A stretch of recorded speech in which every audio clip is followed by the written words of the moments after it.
listen up. We all have been lied to. Society taught us that being selfless is the goal. We should behave like good girls and give without limits. And on top of that, putting yourself first is a crime. Is it just me, or I feel so stupid for believing in this lie for the last 29 years of my life?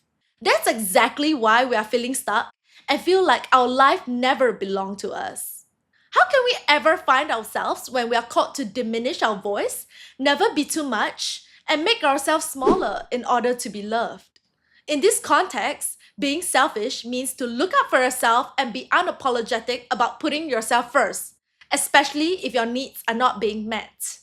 Here's what no one is telling you about. The world will constantly take your power and abuse it if you allow it. Don't ever let anyone take away your precious time, energy, and identity, especially those that clearly don't deserve it.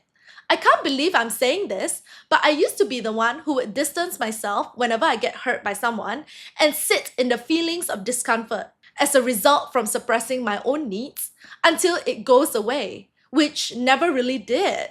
What's more surprising is that I can be confrontational in a gentle way with strangers or people I'm not close to. But when it comes to people that hold a space in my heart, I used to stay silent and not communicate my feelings just to maintain peace.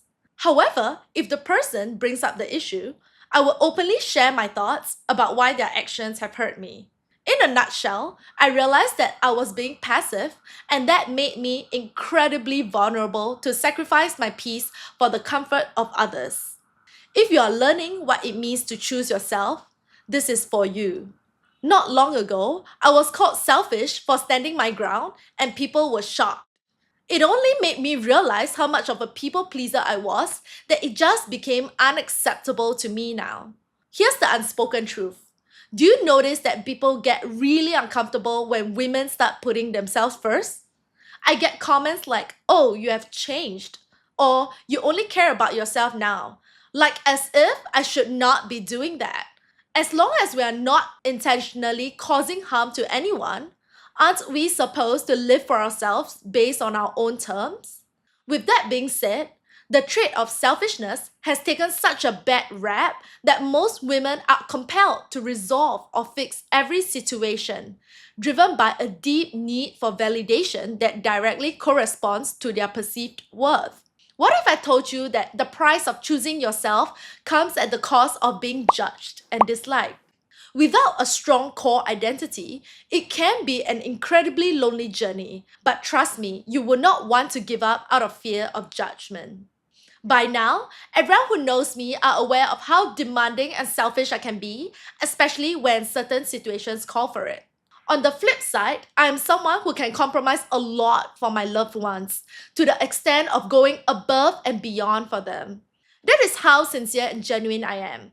But when it comes to my boundaries, I'm no longer afraid to call people out for taking advantage of me or disrespecting me. Ever since I stayed true to myself by being extremely vocal about my needs and feelings, life has been going in my favor. Have you ever felt like you were conditioned by society to uphold the good girl image?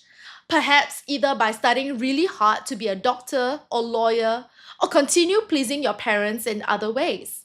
In comparison to being selfish, the most obvious sign of being selfless that most people don't notice is the relentless pursuit of external validation or approval, which indicates that your source of joy is based on the happiness of people around you. So if they are unhappy, it signals to you that you are doing something wrong or there's something inherently wrong about you. That's when you spiral into self-doubt, wondering what went wrong when all this time you have been meeting their expectations. The truth is, we are primarily taught to live based on someone's expectations of us, and that translates into all the toxic relationships we had with others, especially when we tried so hard to meet their expectations and end up falling short, often ignoring our needs in the pursuit of seeking validation. Unfortunately, it's 2025 and we are still not raised to recognize our inherent worth if we fail to prove ourselves in society. But have you ever taken a moment and questioned the irrational belief that we must constantly prove ourselves to others? Why is it so wrong to validate ourselves and not be measured by any social construct? Whoever is watching this right now, don't you ever forget to stay where your presence is appreciated. Ultimately, I'm all about spreading love, light, and positivity, but you have to be firm and assert your boundaries when it comes to people messing with you. Speaking from experience, if you don't know how to stand up for yourself, you will get seriously hurt. There's no other way to put this, but people can't honor a boundary they don't know exists. So you have to speak up.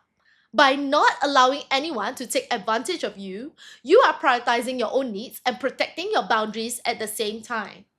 I want you to pause for a moment and ask yourself, have you ever been through any situation that you wanted to politely decline or to say no, but for whatever reasons you couldn't? You could probably recall the times you swallowed your feelings to avoid potential conflicts without realizing that it actually builds resentment. Trust me, I've been there, constantly walking on eggshells and justifying my actions with reasons as to why my needs could not be prioritized. The fact that so many women out there struggle to say no is incredibly concerning. They are too afraid to appear selfish that they adopt the trait of being selfless, often overextending themselves beyond their limits, as they believe that their worth is tied to their ability to accommodate others. I don't know if you're ready to hear this, but learn to let go of problems that were never yours to begin with. Be selfish for once. Here's a message for people who struggle with putting themselves first. When you try too hard to accommodate others, you are self sabotaging yourself to make others feel comfortable at the expense of your own peace and sanity. Don't you see that it is never in your best interest? Let me be clear, it was never your responsibility to fix others. From now on, we are respecting the autonomy of others and detached from anything outside of us. What if I told you that humans tend to resort to the least effort to gain something? In a world that is constantly taking from us, having discernment is necessary. Let me reiterate. Being selfish is never about being rude or mean in any way. It is simply refusing to disregard your needs or dim your light to accommodate others. Of course, there are limits to being selfish, especially when greed comes into the picture and dictate your every move. That's not wise, isn't it? After all, you have to be reasonably selfish to protect yourself against people taking advantage of your kindness. Once you start embracing your authenticity and stop hiding your feelings, you will notice how the right people will naturally gravitate to you and value your boundaries without ever questioning it. Thank you for watching and bye!